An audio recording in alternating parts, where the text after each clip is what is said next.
This video is going to show you exactly how to run your Facebook ad account this year. In fact, I call this the only way to run your account. And to prove that it works, I've spent over $9.6 million on ads last year with this account structure. So if you're new to the channel, you know who I am, and my name is Justin, and I'm the founder at paidadvertising.com, an online marketing growth firm specializing in elevating thriving brands by simplifying e-commerce growth. That being said, let's get straight into today's video. So I prepared a little Miro board here to kind of show you my thinking about running a Facebook ad account. Okay, but first of all, I want to address these questions. So I often get either comments below videos, comments on social media, or comments from our clients at paidadvertising.com. So both on the consulting / our students, right, that we have with Ad Engine, or clients that we have at the agency, which I've actually highlighted a question from two, one student, one agency client. Okay, so questions that we get is like, why are you guys testing ABOs when, Justin, what you say on YouTube is to do a CBO? Like, you must do CBOs. And then I get, why am I seeing a non-DCT ad within my ad account, right? Justin, you say that only DCTs work, right? And then do I need to use the 3-2-2 method, which if you're unfamiliar with that, that means you do a dynamic creative test on your Facebook ad account with 3 creatives, 2 copy, 2 headlines. And then again, similar questions in our community, right? It's like, hey, look, this other YouTuber, right? Professor Charlie, which I had a podcast with recently, right?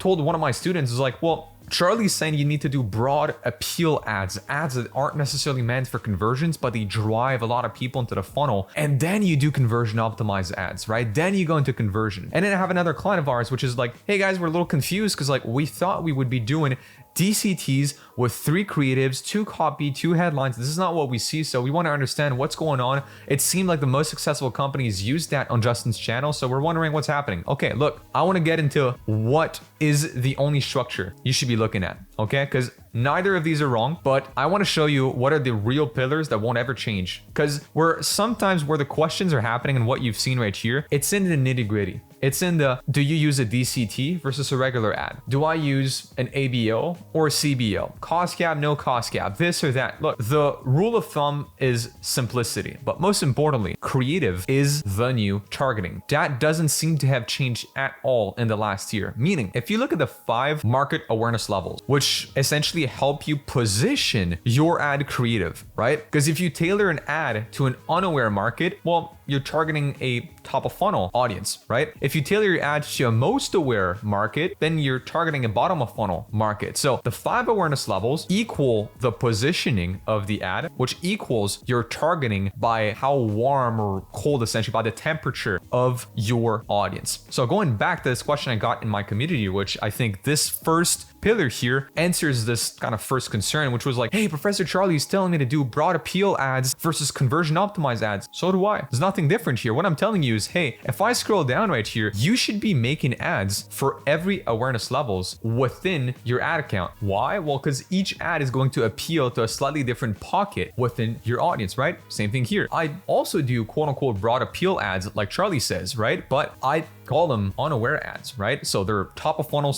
/ awareness ads, okay? Now, when you look at problem aware or solution aware, those could still be considered top of funnel ads for the most part, okay? These people aren't necessarily the most familiar with you at this stage or with what you have to offer or even with their own desires in regards to your product. And then solution aware / product aware is usually your middle of funnel. They've either have checked out other solutions such as yours, or they're kind of warm to their own desires. They're getting warmer also to perhaps your product also at this stage, right? With someone who's product aware. And then you have your bottom of funnel, which is most aware, right? Those are people that already know about your brand's name. They know about your business's products, services, probably even pricing. They're just waiting the right time to buy now at this point. So with that being said, it's not an if or that. No, I too make broad appeal ads. I too make conversion optimized ads. Of course, you won't go for a sale directly with an unaware ad. It's very hard to say like, hey, look, you are unaware of your deepest desires. You're unaware of this like market as a whole. So therefore buy this product. It's not going to happen that way, right? You got to warm people up to that idea. So same thing here. Okay. Same thing, just different wording. Now, creative is the new targeting. Well, going back to that, when you look at an ad concept, which I'll show you one in a second, okay? The mass market desire of an ad combined with the persona, who this ad was designed for, who's in mind when designing this ad. Well, that essentially replaces your interests, lookalikes, etc. And I've proven that many times on the channel now. Many times over, I've put to to test lookalikes or interests or whatnot, and broad has always outperformed it. So as an example, this is one of the posts I made in our ad engine community about a week ago, where I said, like, look guys, I literally put to the test with a lead gen because I feel like this is where I hear it the most. Ecom, I feel people are now being much warmer to the idea that broad targeting works.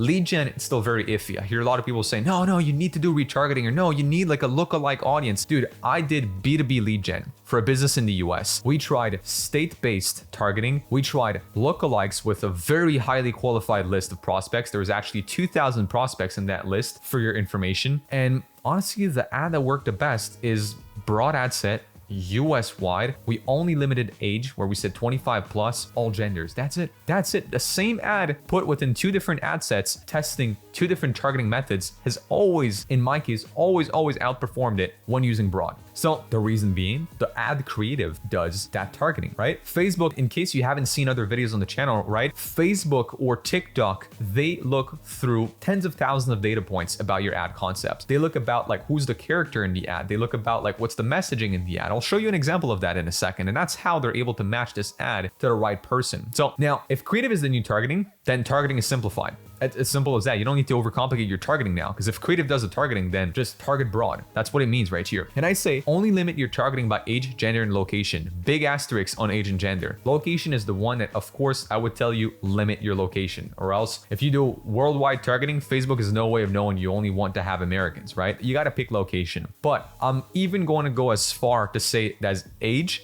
and gender are not necessary to target anymore. And I'll show you an example of that in a second, because I've put that to the test a lot in the last couple of months. So let's go back now to what like Facebook would see on an ad. So as an example, this is an ad I found browsing through the 4Play ad library, where you have it right here, ad concept. Okay, let's take a look at what I can extract from it. Effortless and effective feminine care. Okay, so I know this is an ad for women, and I'm talking to you about, imagine for a second I'm the Facebook or TikTok algorithm. What do I see when I see this ad? Well, feminine care. Okay, great. So this is for, there you go. This is like self-care, health and beauty for women. Great. Created by an OBGYN. Okay, there you go. This is definitely for women now. Okay, pink colors, probably again, sign that this is for women. Get yours now. So again, if I read what's on the bottle, right? So gentle 2-in-1 foaming wash. Okay, so I'm the algo.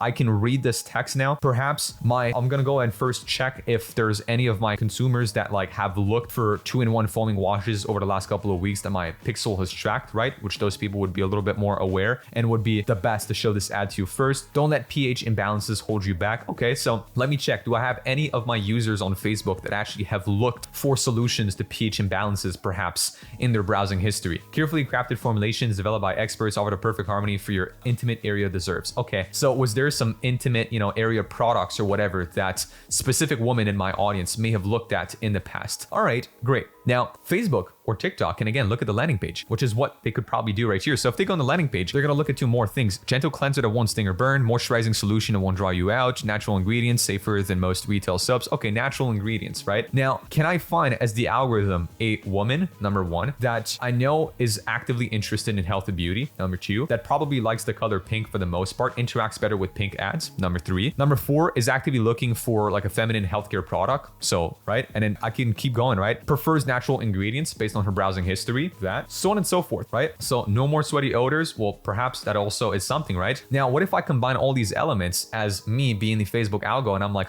do I also happen to have a woman that fits all of these criteria and is actively looking to, fix odors down there? Have I ever seen something like that in her search history? Maybe yes or no. And then again, I'm Facebook. I'm scrolling down on the landing page, right? And I see, well, reviews, which I didn't even have to scroll down that far. This is like, I think the 3rd or 4th review on the website. By far the best feminine wash I've ever used, as my hormones have changed with older age. Interesting, older age. Okay, sweaty odors also change. Using this product has changed my life. All right, great. And now on Facebook, I might have a slight indication that maybe older women might be interested with this product. What do you think I'm gonna show this product to you? On Facebook or TikTok with millions of data points about all of my customers. I know all these things about everybody who's using my platform. I know what colors they prefer. I know what makes them tick. I know their browsing history. I know everything they like, everything they scroll, where they watch, right? right? I know everything about every piece of content they look at on the web. I can definitely match this to the right person at the right awareness level. So this is what I mean by creative is the new targeting. That does your targeting. This is everything that Facebook can tell or TikTok can tell, right? They look at the copy, they look at the creative, they look at the landing page, they can read all of that. And not only just text, by the way, Facebook can also analyze elements, right? That's why I said colors earlier. It would also look at skin tone, right? We have a black hen as an example right here. Well, maybe Facebook is going to start and look at African-American woman, right?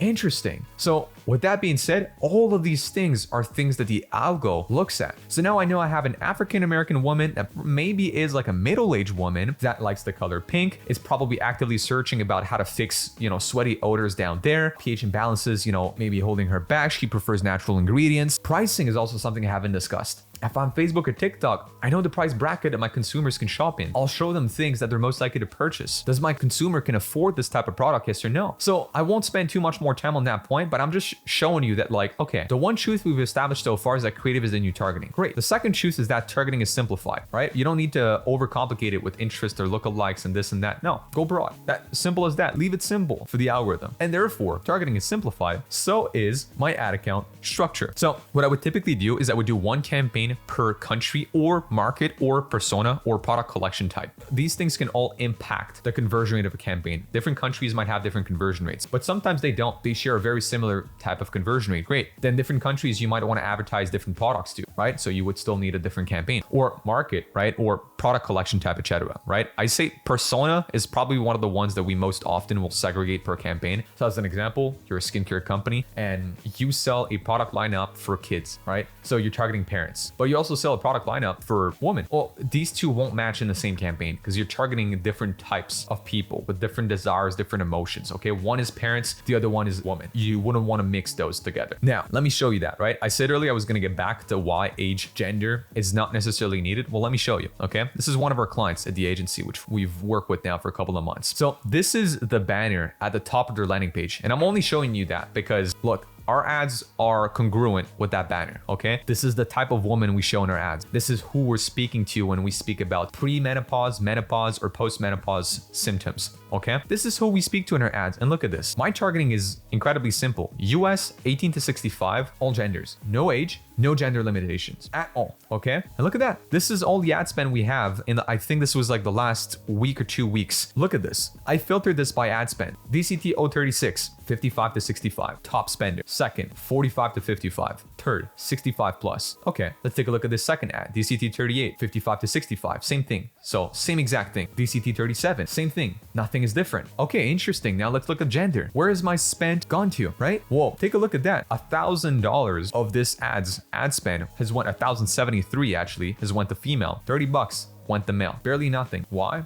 Facebook knows they won't convert. They're not spending on them, so it doesn't matter. And now I already can kind of hear you. Oh, but why waste about $30 or 3% of ad spend on male? Because you never know. Facebook's smarter than you at doing that. They would know, well, maybe male are looking out for their partner, right? Their significant other. Perhaps they want what's best for the woman in their life. So they might be actively recommending supplements to their woman. Who knows? That's only 3%, right? So with that in mind, this I'm not fully convinced on yet. By the way, we're still experimenting with that. Not all accounts I'm running completely open on age and gender, but a lot of accounts we are. So I just did want to show you that. So now going back to the point of this video, going back to all these questions, why do you use a DCT or no DCT or ABO or CBO or this or that or like 3 copies or 2 headlines, or it does not matter. There's more or less optimal ways to structure an account. The rule of thumb is focus on the creative to do your targeting. It's the first most important step. Creative and copy and landing page, do your targeting. That's it. Second of all, focus on broad. Third, simplify your account. There's a gazillion ways to simplify an account. DCTs are quite simple, but if you also went with an ABO with only one ad within this ad set, it's also quite simple. Am I going back on everything I've said on the channel? No. Am I just saying that I always only do DCTs? No, there's specific cases where we'll try other methods. But what is true and what never changes is this. Creative is the new targeting. These are incredibly important to position your ad, targeting essentially different stages of awareness,